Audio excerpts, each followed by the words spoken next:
சிவாய நமக. ஓம் நம சிவாய. அன்பு நண்பர்கள் அனைவருக்கும் என்னுடைய அன்பான வணக்கங்கள்.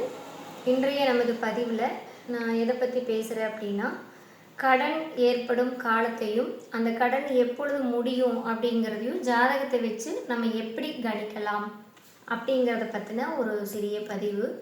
மேலும் அந்த கடனை அடைக்கிறதுக்கு நம்ம எந்த மாதிரி வழிபாட்டு முறைகளை பயன்படுத்தலாம் அப்படிங்கிறத பற்றியும் இந்த பதிவில் நான் கடைசியில் நான் சொல்கிறேன் உங்களுக்கு. ஓகேங்களா?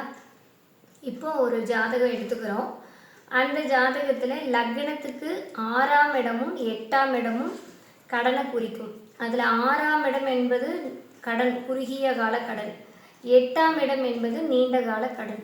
ஸோ ஒருவருக்கு குறுகிய கால கடனா நீண்ட கால கடனா அப்படிங்கிறதையும் 6ஆம் அதிபதி நடக்கிறப்போ தசாபுத்தி நடக்கிறப்ப நம்ம அதை பார்க்கலாம். 8ஆம் அதிபதி தசாபுத்தி வந்துச்சுன்னா அது நீண்ட கால கடனாக இருக்கும். அது எந்த மாதிரி கடனாக இருக்கும் அப்படின்னா, இந்த ஹவுசிங் லோனெல்லாம் எடுக்கிறோம் இல்லைங்களா, அதெல்லாம் 8ஆம் அதிபதி தசை நடக்கிறப்பவும் 8ஆம் அதிபதி புத்தி நடக்கிறப்பவும் தான் அந்த கடன் நிச்சயமாக ஜாதகருக்கு ஏற்படும். சரிங்களா?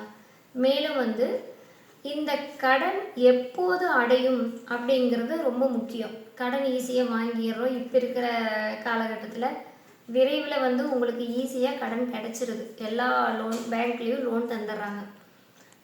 எப்போ அடையும் அப்படின்னு நம்ம பார்க்கணும். சரிங்களா? அதுக்கு என்ன பண்ணணும் அப்படின்னா, அந்த 8ஆம் அதிபதியோ 6ஆம் அதிபதியோ தசை நடத்துகிறாங்கன்னா, ஒருவேளை 8ஆம் இடத்துலையோ 6ஆம் இடத்துலையோ செவ்வாயோ சனியோ இருந்தால், செவ்வாய் தசை 7 வருஷம் நடக்கும், சனி தசை 19 வருஷம் நடக்கும். இந்த மாதிரி சூரியன் தசை 6 வருஷம் நடக்கும், குரு தசை 18 வருஷம் நடக்கும், ராகு தசை 18 வருஷம் நடக்கும், குரு தசை 16 வருஷம் நடக்கும்.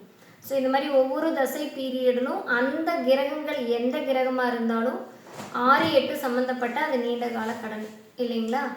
ஸோ அப்போது அந்த கிரகங்கள் 18 வருஷம் நடக்கிறப்ப அது முடிஞ்சு தான் கடன் அடைக்கணுங்கிறது இல்லை. அது எப்போ கடன் அடையும் அப்படின்னா, 2ஆம் இடம், லக்னத்துக்கு 2ஆம் இடத்துல ஒரு கிரகம் இருந்து அதோட புத்திகள் வரும். அடுத்தடுத்து புத்திகள் வர்றப்ப 2ஆம் இடம் சம்மந்தப்பட்டு 11ஆம் இடம் சம்மந்தப்பட்ட புத்திகள் வர்றப்போ அந்த கடன் அடையிறதுக்கான வருமானம் உங்களுக்கு அதிகமாக வரும்.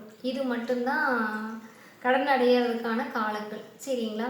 இன்னொரு விஷயம், அந்த புத்திகள் வராத டைம்லேயுமே நமக்கு கொஞ்சம் கடன் குறைஞ்சிக்கிட்டே வரணும் அப்படின்னா, நமக்கு சில வழிபாடுகளை நம்ம முறையாக பயன்படுத்திட்டு வரணும். அது எந்த மாதிரி வழிபாடுனா, உங்களுக்கு செவ்வாய்க்கிழமை அன்னைக்கு காலையில் 6:30 மணிலேருந்து 7:30 மணிக்குள்ளே, அது செவ்வாய் ஓரை. சரிங்களா? அந்த செவ்வாய் ஓரையில் ஒரு சிறிய அளவு ஒரு பணம், நீங்கள் கடன் அடைக்கிறதுக்கு ஒரு கவர் எடுத்து, நீங்கள் பேங்க் லோன் வாங்கியிருந்தால் பேங்க்கோட நேம் எழுதுங்க. இல்லை தனி மனிதர்கிட்ட கடன் வாங்கியிருந்தீங்கன்னா அவங்களோட பேர் எழுதிக்கோங்க. எழுதி அந்த கவரில் ஒரு சிறிய தொகையை அந்த செவ்வாய் ஓரையில் எடுத்து போட்டு வச்சுருங்க. பணத்தை அந்த கவரில் போட்டு உங்கள் பூஜை ரூம்லேயே வச்சிடலாம், எங்கே வேணாலும் வைக்கலாம். ஸோ இது மாதிரி வார செவ்வாய்க்கிழமைக்கு அந்த கவரில் அவங்களுக்காக கொடுக்குற மாதிரி வச்சுட்டு, நீங்கள் மந்த்லி ஒன்ஸ் அதை நீங்கள் கடன் தொகை கூட அந்த அமௌண்ட் எடுத்து வச்சு நீங்கள் பே பண்ணலாம். ஸோ இந்த மாதிரி பண்ணுங்கள். அதுக்கப்புறம் செவ்வாய்க்கிழமை செவ்வாய் ஓரையில் முருகர் கோவிலுக்கு போய் காலையில் 7:30 மணிக்குள்ளே 6 விளக்கு போட்டு முருகரை 6 டைம் முருகர் கோவிலை சுற்றி வலம் முருகர் வழிபாடு செய்யலாம். ஸோ இதையெல்லாம் உங்களுக்கு கடன் அடைவதற்கான வழிமுறைகள். இதையெல்லாம் நீங்கள் பின்பற்றுங்க. விரைவில் உங்களுக்கு கடன் எப்போது அடையும் அப்படிங்கிறத நம்ம தெரிஞ்சுக்கலாம். மேலும் உங்களுக்கு என்னோட இந்த சேனலை சப்ஸ்கிரைப் பண்ணிக்கோங்க. அடுத்தடுத்து வீடியோ பார்த்துக்கலாம். உங்களோட ஜாதகத்தை தெரிஞ்சுக்கிறதுக்கு இதில் இருக்கிற நம்பருக்கு எனக்கு கால் பண்ணுங்கள். ஆன்லைன் கன்சல்டேஷன் தான் போயிட்டுருக்குது, நீங்கள் பார்த்துக்கலாம். மீண்டும் அடுத்த பதிவில் நான் உங்களை சந்திக்கிறேங்க. நன்றி, வணக்கம்.